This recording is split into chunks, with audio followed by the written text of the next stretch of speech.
this session, we're going to talk about the spiritual gift of leadership. If you remember our two truths, the church is God's plan for gospel expansion.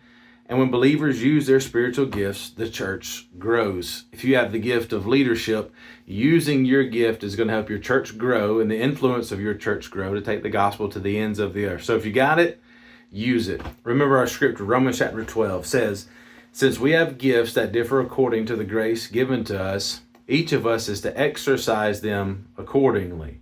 If prophecy, according to the proportion of his faith. If service, in his serving. Or he who teaches, in his teaching. Or he who exhorts, in his exhortation. And he who gives with liberality. And he who leads with diligence. What is the gift of leadership?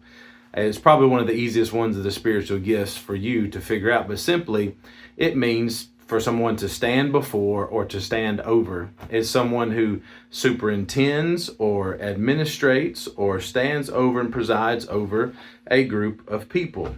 And 1 Corinthians chapter 12 in verse 28, it talks about the gift of administrations, which is very similar to the gift of leadership. As a matter of fact, that word administrations means someone who steers the ship or pilots the ship. It's the person that's leading the course and the direction of a group of people and taking them to the destination they want them to arrive at.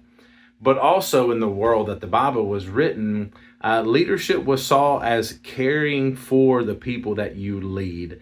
Maybe caring for those less fortunate or those who didn't have civil rights as others did.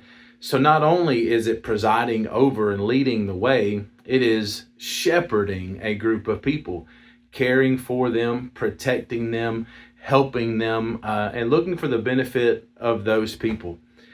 Descriptions of the gift of a person who has the gift of leadership, rather, should I say, is one the scripture says who leads with diligence. You've heard the phrase, do your due diligence, right? Do your best, cover your bases.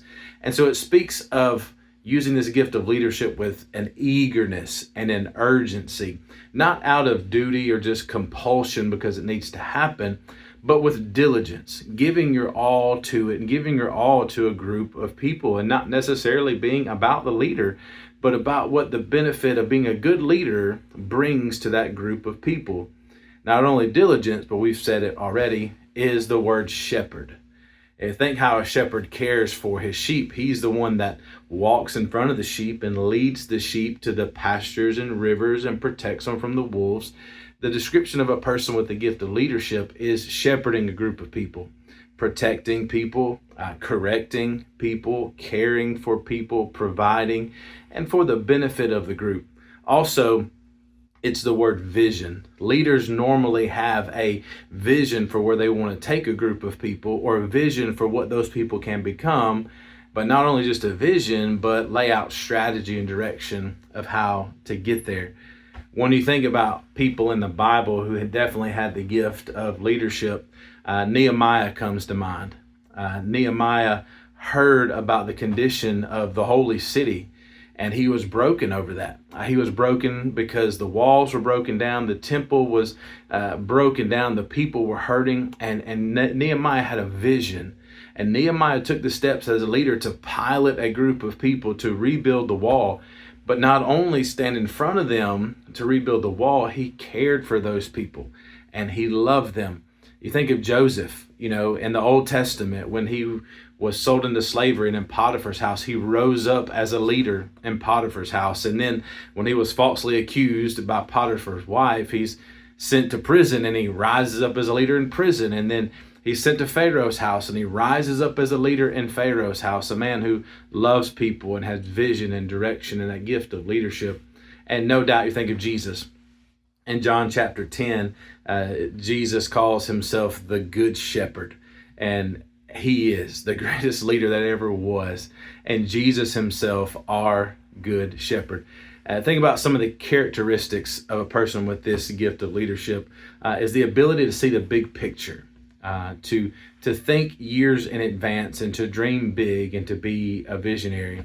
The ability to determine the proper resources needed and how to acquire those resources to be able to accomplish that vision. and also has a good grasp for the need of faith and where they are leading people to step out on the things that are really hard and to trust God in the work of whatever ministry that God has given them. So maybe you have this gift of leadership, and I'm going to tell you, it will benefit your family and it'll benefit your church so much. So if you have this gift of leadership, start using it and see what God will do through you.